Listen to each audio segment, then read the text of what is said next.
Setiap manusia berharga. Setiap manusia bernilai, termasuk diri kalian. Tidak ada orang yang tidak bernilai. Semuanya disayangi oleh Allah. Semuanya layak dan berhak untuk dicintai. Seperti apapun situasi dan kondisi.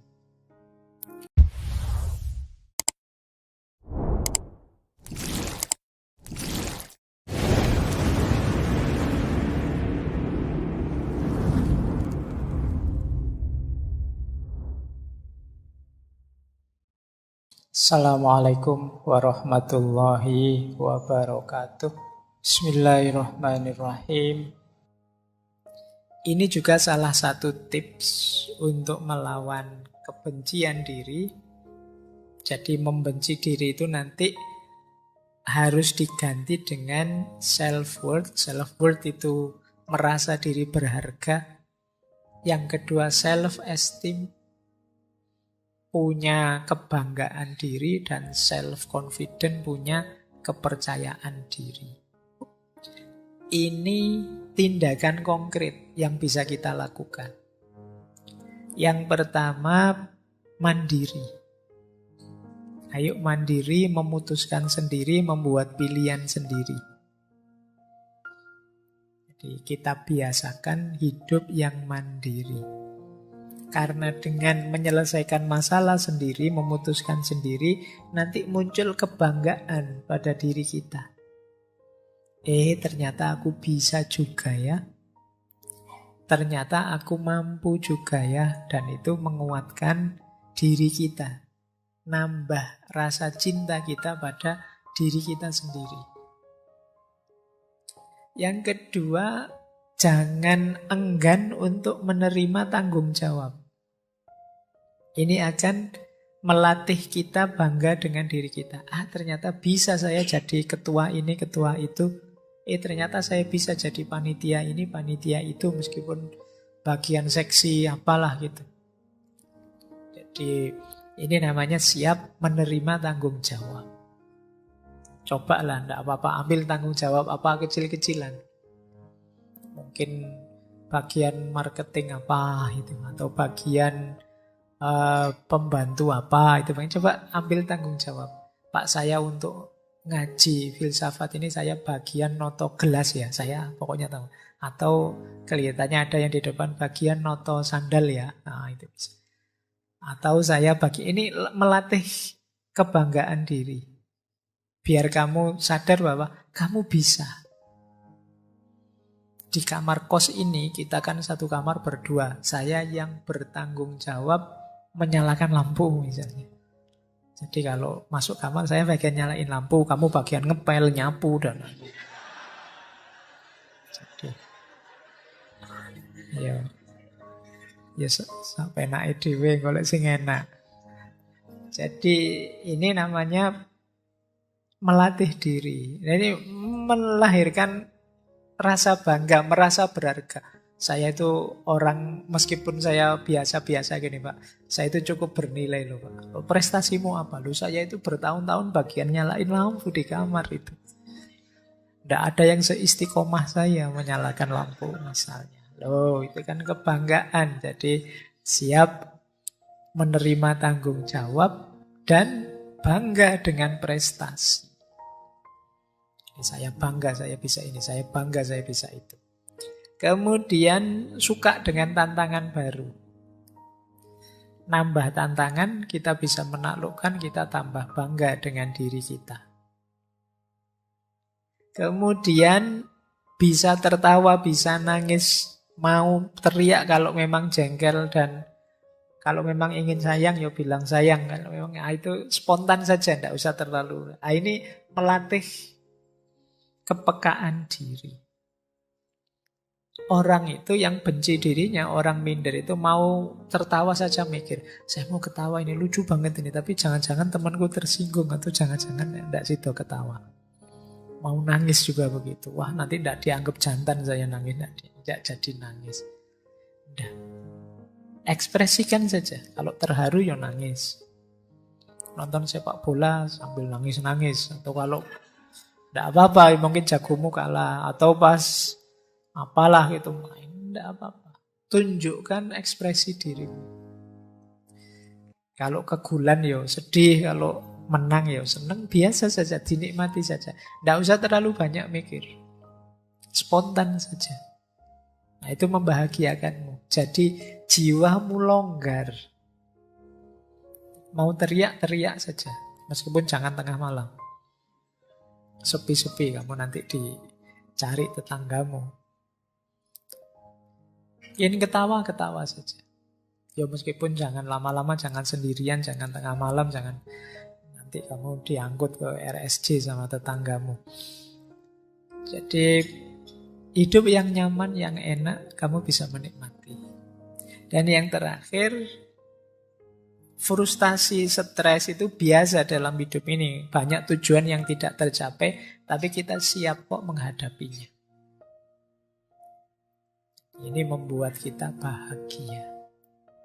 Jadi, akhirnya kita merasa, oh ya meskipun aku ini orang biasa, tapi aku punya nilai, aku punya harga diri. Aku percaya diri untuk menghadapi hidupku.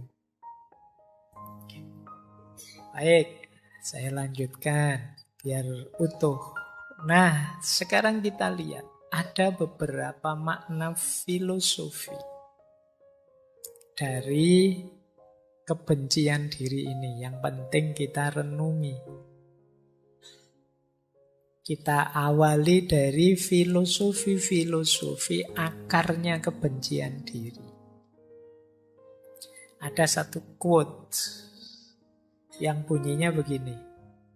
Jika mencari kesempurnaan adalah cara untuk membuktikan nilai kita, pada akhirnya pencarian itu hanya akan membuktikan ketidaksempurnaan kita. Mungkin dengan kata lain, kalau kita membuktikan diri dengan cara mengejar kesempurnaan, maka ketemunya pasti ketidaksempurnaan, dan ini biasanya membuat kita kecewa. Yang bisa berkembang menjadi kebencian terhadap diri kita. Makanya ada yang bilang akarnya self-hatred itu antara lain cara berpikir yang perfeksionis. Kamu ingin perfect terus, sementara hidup ini tidak perfect, termasuk diri kita juga tidak perfect. Akhirnya kita banyak kecewa, banyak mengeluh tentang diri kita. Kita tidak sadar, tidak ada manusia yang sempurna. Jadi ini akar yang paling awal. Biasanya kita kecewa dengan diri kita. Kenapa bisa kecewa? Cara berpikirnya perfeksionis. Sementara manusia yang perfect sama sekali itu tidak ada. Kalau kita perfeksionis, ya hidup kita akhirnya dari stres ke stres. Biasanya fokus kita hanya pada hal yang tidak beres di antara semua yang beres. 99% beres, tapi 1% tidak beres, ya satu ini yang jadi perhatian kita. Akar yang pertama itu. Akar yang kedua, kenapa orang bisa membenci dirinya sendiri? Ini saya ambil quote juga, yang bunyinya begini.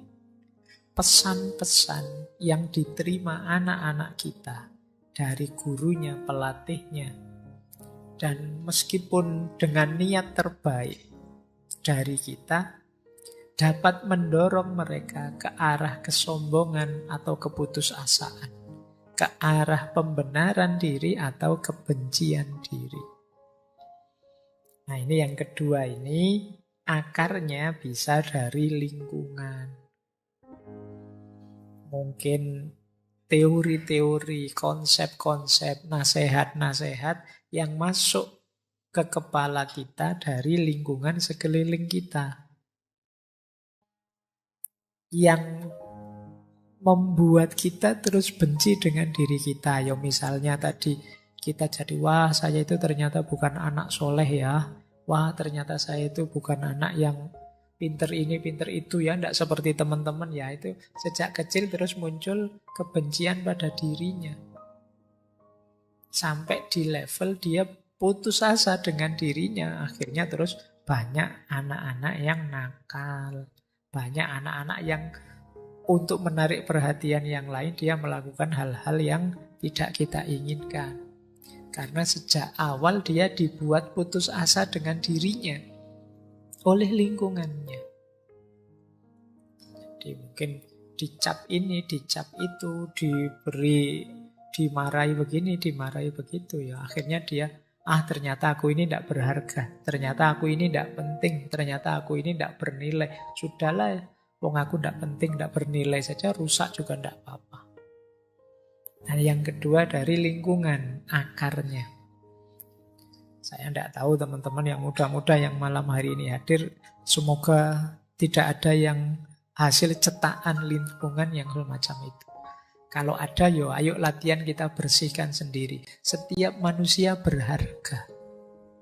Setiap manusia bernilai, termasuk diri kalian.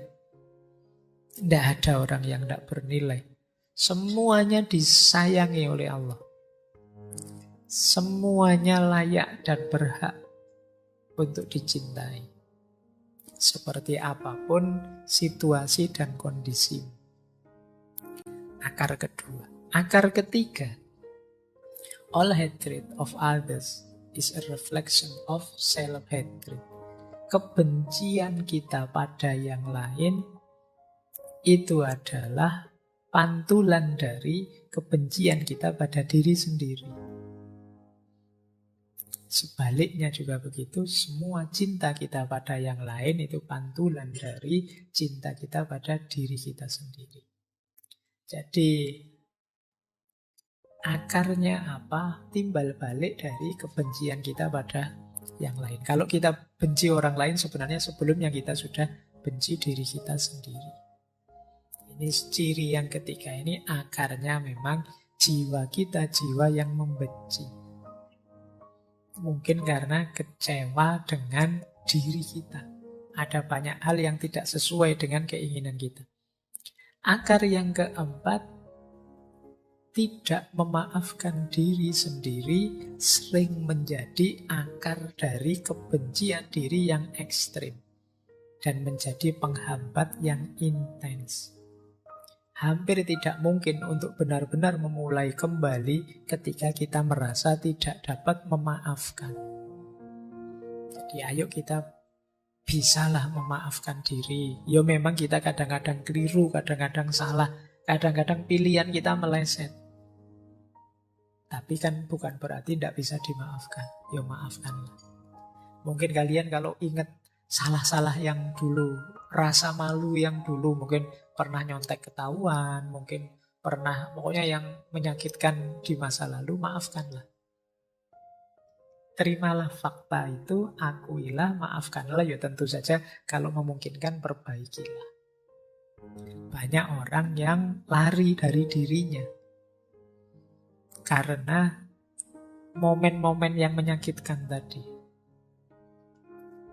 Termasuk sangat benci dirinya karena momen-momen tertentu.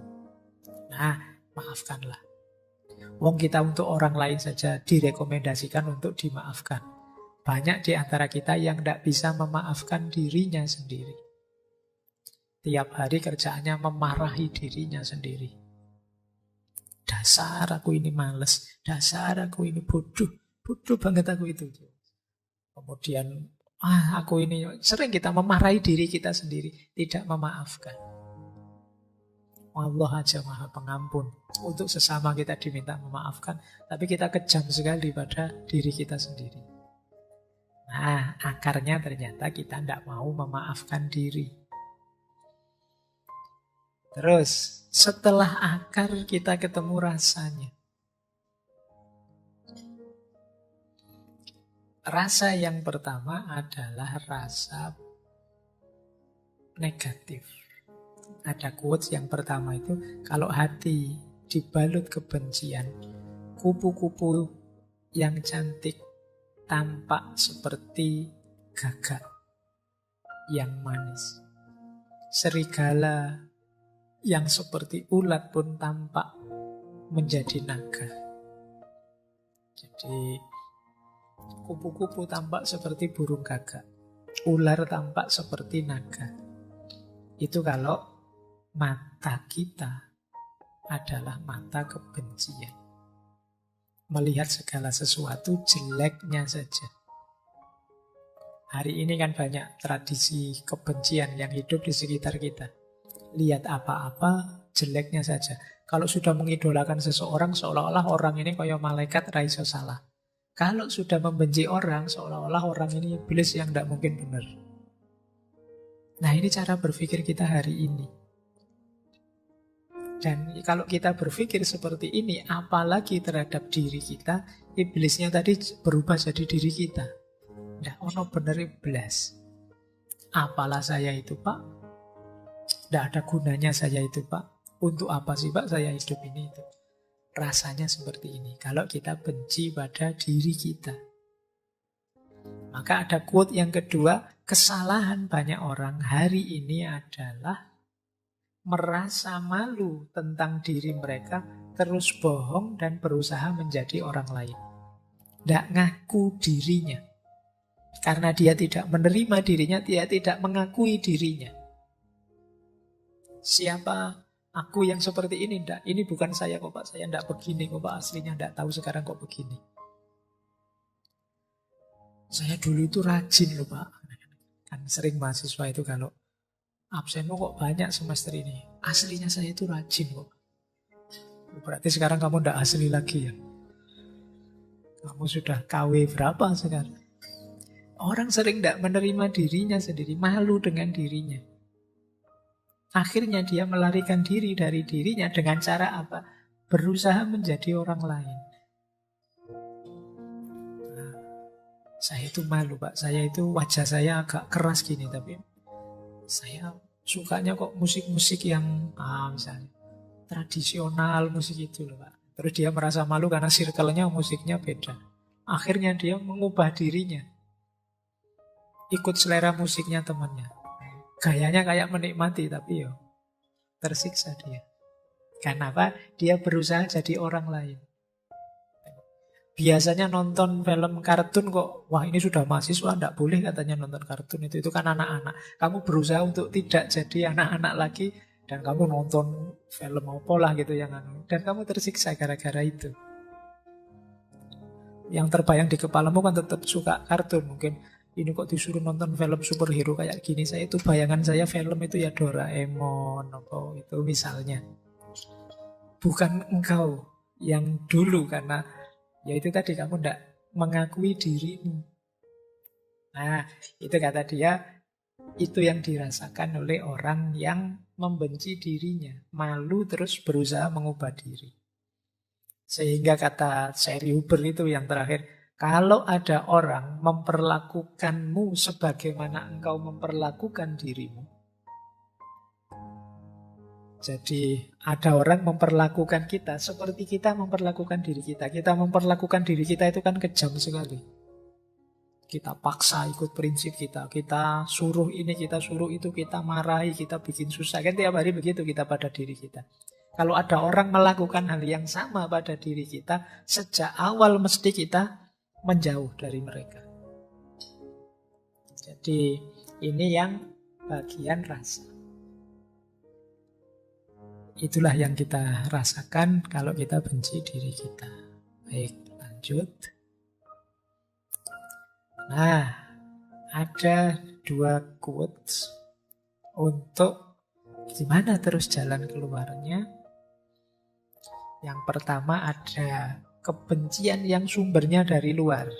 Kita benci diri kita karena pandangan orang lain, komentar orang lain, tuduhan orang lain, dan lain sebagainya. Maka yang pertama quote tadi bilang, caramu memikirkan diri sendiri menentukan duniamu. Engkau tidak terluka oleh cara berpikir orang lain tentangmu. Apa yang dipikirkan orang-orang itu adalah cermin bagaimana engkau memperlakukan dirimu sendiri.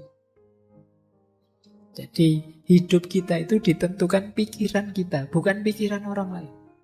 Orang lain berpikir apapun tentang diri kita, tidak ngefek. Yang ngefek itu pikiran kita tentang diri kita. Dan yang dilakukan orang lain itu cermin kita memperlakukan diri kita.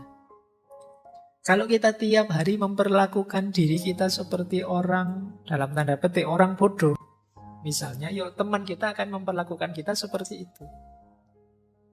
Kalau kita tiap hari pakai baju sobek-sobek kan, terus orang kalau mau ngasih kita baju kan, oh dia sukanya baju sobek-sobek, kita dibeliin baju sobek-sobek. Kita tadi teriak, dasar aku itu bodoh, aku itu memang tidak pinter, aku itu. Teman kita kan juga begitu, dasar kamu bodoh. Dia melanjutkan kita saja. Apa yang kita lakukan pada diri kita, ya itu yang mereka lakukan pada diri kita, ya mereka niru kita. Kalau gaya kita gaya tiap hari kita menyusahkan diri kita, misalnya tiap hari kita ke kampus jalan kaki, lari dan lain sebagainya, ya teman kita memperlakukan kita sebagai seorang pelari, seorang pejalan kaki. Kalau kita jadi orang yang lucu, banyak ketawa, ya teman kita memperlakukan kita sebagai orang yang lucu. Jadi treatment kita pada diri kita, ya imbasnya treatment orang lain pada diri kita. Jadi yang awal ya kita, bukan orang lain. Jadi jangan disalahkan orang lain. Kita sendiri yang merancangnya begitu. Terus, nah makanya terakhir Mabel Iku itu menasehati kita, yuk kalau bisa yuk berteman dengan diri kita sendiri. Sejak tadi kan kita benci terus dengan diri kita. Masa enggak bisa sih berteman dengan diri kita? Nanti pulang dari sini boleh nyari kaca di kamar itu terus, kamu temanku ya, kamu baik-baik ya. Tapi sendirian saja, jangan ada orang. Nanti kalau ada orang kamu dianggap iki waras apa enggak anak ini. Coba kamu ajak ngobrol temanmu tadi, dirimu sendiri. Maunya apa sih, senangnya gimana sih, asiknya gimana sih, biar akrab. Karena kemarin-kemarin kita banyak sekali tema untuk menyadari diri, mengenali diri. Yaitu sederhananya kita berteman dengan diri kita pahami dia, kita cari apa maunya, kita selidiki bentuk yang dia inginkan dalam hidup ini dan lain sebagainya. Sehingga kita bisa, oh ternyata aku ini tersiksa kalau begini, nyaman kalau begitu. Nah, itu terus kalian bisa membahagiakan dia. Membahagiakan dia berarti membahagiakan dirimu sendiri. Aku tersiksa kalau ngajinya panjang gini Pak. Oh ya berarti sesuk setengah saja ngajinya. Terus kalau sudah capek mundur sambil tiduran juga boleh. Atau wah saya kalau dipotong-potong tidak tuntas Pak, enaknya yang ini. Coba kamu pahami dirimu. Enaknya bagaimana? Terus kamu turuti. Tidak harus selalu ikut orang lain. Wah saya yang lain ke sana, ya saya ke sana. Tidak. Coba kamu pahami, kamu baca, kamu ikuti maunya. Biar kamu bahagia. Ini yang disebut berteman dengan diri kita sendiri. Baik, saya tambahi babak terakhir. Kita geser sebentar ke religius perspektifnya. Kalau dalam agama, bentuk konkretnya perlawanan kita terhadap kebencian diri adalah hidup yang sabar dan syukur. Ada satu hadis yang artinya kira-kira seorang yang mukmin itu luar biasa hidupnya karena dia tidak bisa kalah. Kalau sedang enak dia bersyukur, kalau sedang sulit dia sabar. Jadi kita ini hidup ini tidak ada tidak nyamannya. Selalu nyaman. Tapi kan kadang-kadang berat Pak. Tidak. Kalau pas berat sulit ada senjata namanya sabar. Kalau pas enak nyaman ada senjata namanya syukur. Ada syukur, ada sabar, menang sudah. Itu dua senjata utama. Nah itu saya bawakan dua ayat tentang syukur. Yo, nanti teman-teman boleh baca sendiri, ngecek sendiri sak tafsirnya ya. Bisa yang pertama dari surat Ibrahim ayat 7, yang kedua dari surat Luqman ayat 12. Kalau yang pertama, wa ita'adzana rabbukum la in syakartum la azidannakum wa la in kafartum inna adzabi lasyadid. Jadi Allah menyatakan jika engkau bersyukur pasti akan kutambah nikmatnya untukmu. Dan bila engkau kufur, ya sesungguhnya siksaku amat pedih. Jadi tambah syukur, tambah nikmat. Karena syukur sendiri itu aktivitas menerima dan menikmati apapun yang diberikan oleh Allah. Mesti ditambah, mesti bertambah. Karena enak 10, begitu kita syukuri enaknya jadi 20. Karena dalam aktivitas bersyukur kita sedang menerima dan menikmati. Kalau tidak bersyukur kita menolak. Tidak hanya menolak kenikmatan yang datang, tapi juga menolak yang memberi kenikmatan, yaitu Allah. Makanya yang belakang disebut azabku sangat pedih, karena kamu nolak aku yang memberi kenikmatan tadi. Nah ini kalau pakai logika agama. Jadi kalau kalian dapat rezeki 10 ya, kalau bersyukur rezekinya nambah. Apa-apa kalau disyukuri ya nambah. Nambahnya paling tidak dari sisi nikmatnya. Yang kedua, kalau ini nanti bisa dibaca sendiri ya. Kalau ini nasihatnya Luqman. Saya ambil karena banyak rumor dalam dunia filsafat yang bilang bahwa Luqman ini representasinya Socrates. Silahkan dicari sendiri bukunya. Tapi di sini Luqman memang menyuruh untuk bersyukur. Barang siapa bersyukur, sebenarnya dia bersyukur pada dirinya sendiri. Fa'innama yashkuru li nafsih. Kalau kita tidak bersyukur, fa'innallaha ghaniyyun hamid. Allah tidak butuh kita. Allah itu maha kaya, maha terpuji. Yang butuh bersyukur itu kita. Baik, kalau ayat-ayat teman-teman mestinya lebih paham ya, yang paham. Nanti kalau panjang-panjang bingung. Saya ambil lagi beberapa qaul dari para ulama. Kata Imam Ghazali, syukur itu lebih tinggi daripada sabar, daripada khauf, daripada zuhud. Jadi ini kalimat dari Imam Ghazali. Syekh Kamaluddin Ahmad. Beliau ini seorang qadhi dari Aleppo. Kata dia, orang itu jadi tidak bersyukur ketika fokus pada satu aspek negatif dirinya saja. Jadi dia melupakan banyak aspek yang lain. Kata beliau, seringkali kita hanya melihat satu waktu saat kita sakit dan melupakan 99 kali saat kita sehat. Kapan saja kita kehilangan rasa syukur, maka kita akan kehilangan sifat iman kita. Kemudian dari Syekh Norman Ali Khan, kata beliau, bersyukur itu bukan hanya sebatas alhamdulillah. Bersyukur adalah sikap, bersyukur adalah gaya hidup, bersyukur adalah cara berpikir. Dan masih banyak qaul-qaulnya para ulama yang menyuruh kita bersyukur. Orang bersyukur itu berarti menerima dirinya apa adanya. Rumusnya tadi, kalau pas yang jelek-jelek sabar, kalau yang baik-baik syukur. Ini menghindarkan kita dari benci pada diri kita sendiri. Terakhir, seperti apa sih cirinya orang yang sudah bersyukur itu? Berarti orang yang mencintai dirinya, berarti orang yang tidak benci dengan dirinya. Yang pertama, gembira. Kata Imam Hasan Al-Basri, kemana-mana orang ini senyum. Saya tidak tahu ada tidak di sini yang kemana-mana senyum. Saya ngomong gini terus bodoh senyum kabeh. Rasulullah itu punya satu gelar basam. Basam itu mukanya selalu tersenyum. Mungkin beliau pas tidak senyum, tapi orang dekat beliau rasanya disenyumi terus. Ini menunjukkan jiwa yang bersyukur.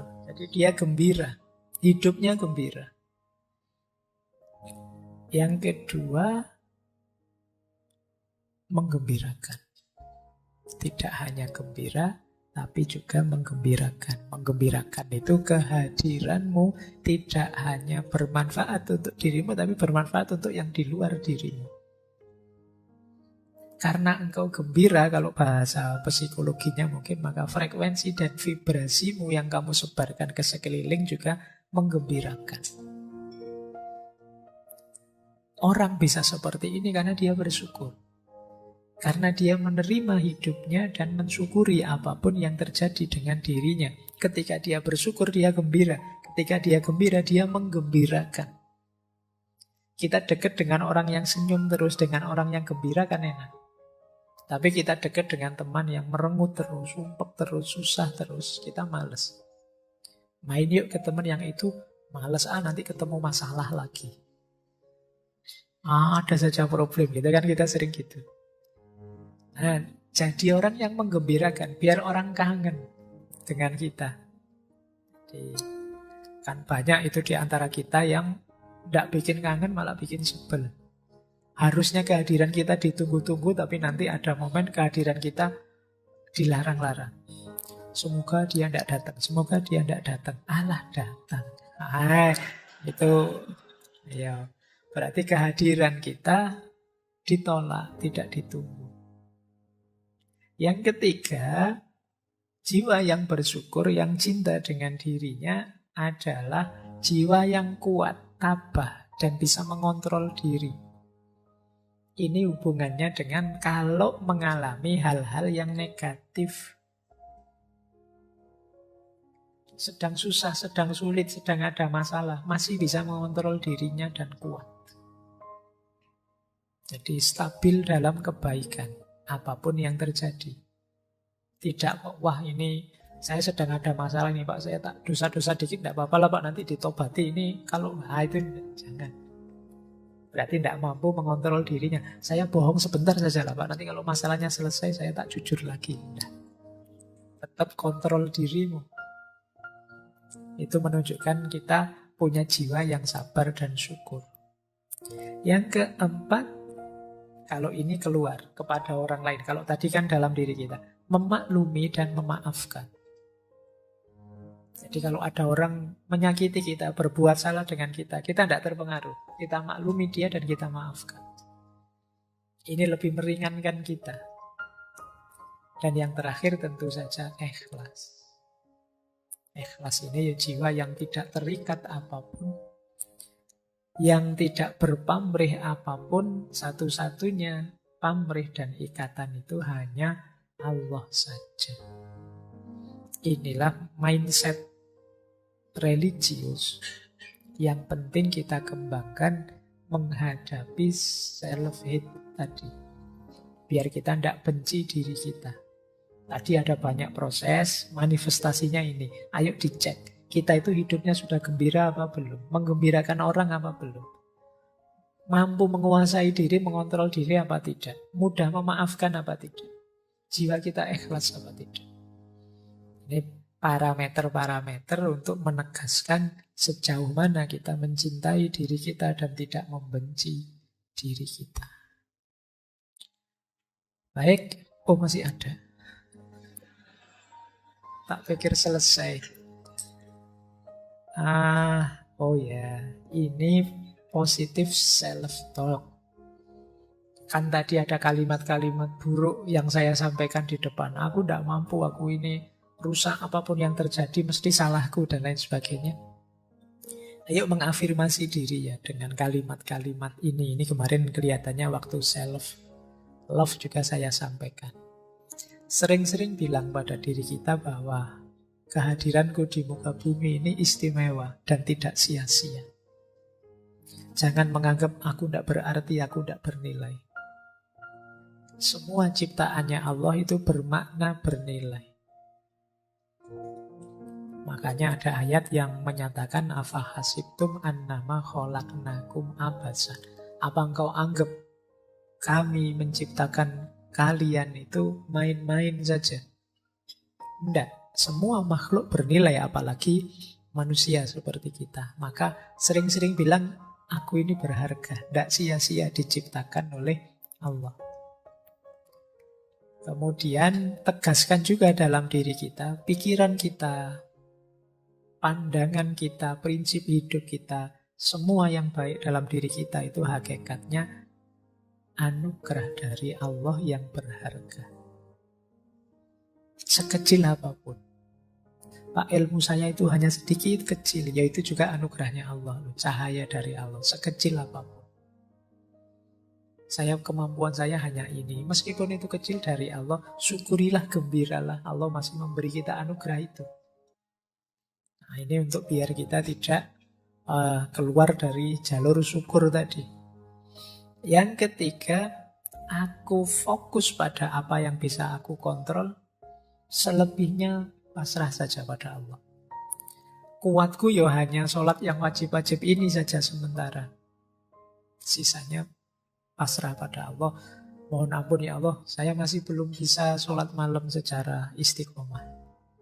Yang istiqomah baru sholat wajib saja. Ini fokus pada yang bisa aku kontrol. Karena kalau sholat malam kan setelah tidur. Kalau sudah tidur saya sulit bangun ya Allah. Nah, kalau sulit bangun di luar kontrol kita. Jadi pokoknya dalam hal yang saya mampu, saya jalankan semaksimal mungkin. Itu saja. Sisanya pasrah sudah pada Allah. Yang di luar kuasaku. Dan yang terakhir, nyatakan bahwa terima kasih ya Allah, semakin aku paham diriku, semakin aku kenal padamu. Betapa engkau maha besar. Baik, saya kira itu ya teman-teman. Untuk malam hari ini, semoga sedikit banyak mengurangi kebencian kita pada diri kita sendiri, menyadarkan kita bahwa kita adalah makhluknya Allah yang berharga. Nilai diri kita yang berharga jangan kita jatuhkan sendiri. Baik lewat perspektif negatif seperti self-hate tadi, juga lewat perilaku-perilaku negatif.